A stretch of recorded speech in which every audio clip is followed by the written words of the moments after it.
جب سے استغفار پڑھنا شروع کیا، اللہ نے ایک ہی سال میں 3 خوشخبریوں سے نوازا: گھر، گاڑی، اولاد، الحمدللہ۔ بسم اللہ الرحمن الرحیم۔ قرآن مجید میں اللہ تعالیٰ فرماتے ہیں، سورہ نوح آیت نمبر 10-12، یعنی اللہ تعالیٰ فرماتے ہیں اپنے رب سے استغفار کرو، بے شک وہ بڑا بخشنے والا ہے۔ وہ تم پر آسمان سے خوب بارش برسائے گا، تمہیں مال و اولاد سے نوازے گا، تمہارے لیے بہات پیدا کرے گا اور تمہارے لیے نہریں جاری کرے گا۔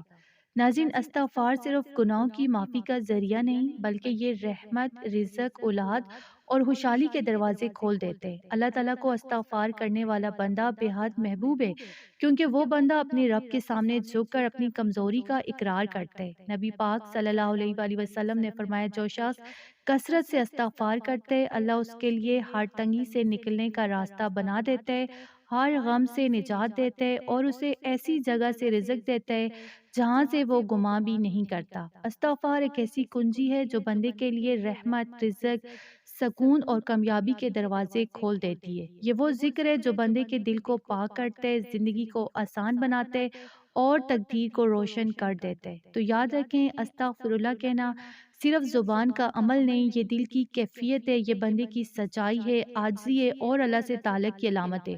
جو بندہ سچے دل سے استغفار کرتے، اللہ تعالیٰ اس سے راضی ہو جاتے، اس کی دعائیں قبول فرماتے اور اس پر اپنی رحمت کے دروازے کھول دیتے۔ تو ناظرین، آج کل ہر انسان مکمل نہیں ہوتا۔ ہر انسان کی زندگی میں کوئی نہ کوئی کمی یا ایسی خواہش ضرور ہوتی ہے جو پوری نہیں ہوتی۔ مثال کے طور پر، اگر کسی کے پاس دولت ہے تو ممکن ہے اس کے پاس اولاد نہ ہو یا صحت میں کمی ہو۔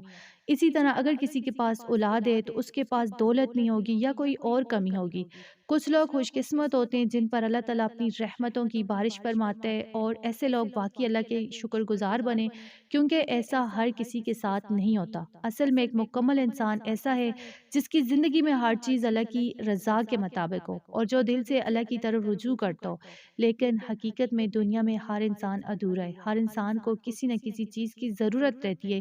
یہی اللہ تعالیٰ کی شان ہے کہ وہ اپنے بندوں کو کبھی مایوس نہیں کرتا، اور جو اس کے ذکر اور استغفار کو اختیار کرتے ہیں اسے اپنی رحمتوں اور برکتوں سے نوازتا ہے، اس کی کمیوں کو پورا کرتے اور زندگی کے ہر پہلو میں آسانیاں پیدا فرماتے ہیں۔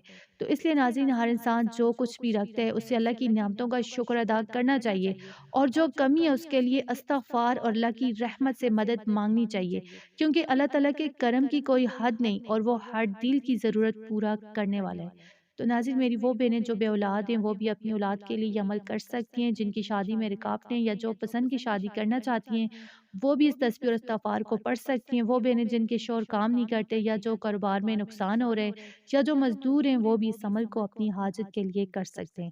یہ تسبیح صرف ایک حاجت کے لیے نہیں ہے بلکہ ہر حاجت کے لیے پڑھنا لازمی ہے، چاہے وہ رزق ہو، اولاد ہو، شادی ہو، کاروبار یا کسی بھی پریشانی سے متعلق ہو۔ تو ناظرین، ہمارے دور کی ایک رشتہ دار ہیں جن کا اپنا گھر نہیں تھا، اور ان کی ایک بیٹی جو شادی شدہ تھی، اس کی اولاد نہیں تھی۔ سسرال میں ان کی بیٹی کو بہت پریشانی کا سامنا تھا اور بیٹے کے لیے بھی نوکری کا کوئی بندوبست نہیں تھا۔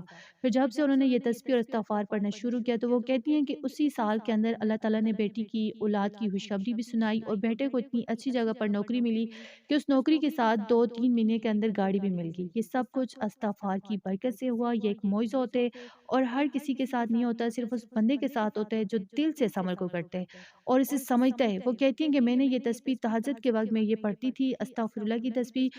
میں نے 3 مہینے تک تہجد کے وقت یہ تسبیح پڑھی، پورے دل سے اس عمل کو میں نے کیا، اپنی بیٹی کی اولاد، اپنے گھر، اپنے بیٹے کے روزگار کے لیے دعا کی، تو اللہ تعالیٰ نے اسی سال کے اندر میری دعا قبول فرمائی، میری بیٹی کو خوشی دی، مجھے خوشی دی، گھر بھی دی، اور میرے بیٹے کو کامیابی بھی نصیب ہوئی۔ تو ناظرین، اب میں آپ کو طریقہ بتاتی ہوں کہ استغفار کس طریقے سے پڑھنا ہے۔ سب سے پہلے آپ عشاء کی نماز کے بعد یا رات کو سونے سے پہلے یعنی بیٹھیں تنہائی میں، دل کو پوری طرح جو ہے اللہ کی طرف مرکوز کریں، کوئی شور یا غلل نہ ہو، پھر استغفر اللہ آپ نے 101 بار یا 313 بار پڑھنے، جیسا بھی ہو، جس طرح آپ کو آسان لگے آپ نے اس طرح پڑھنا ہے۔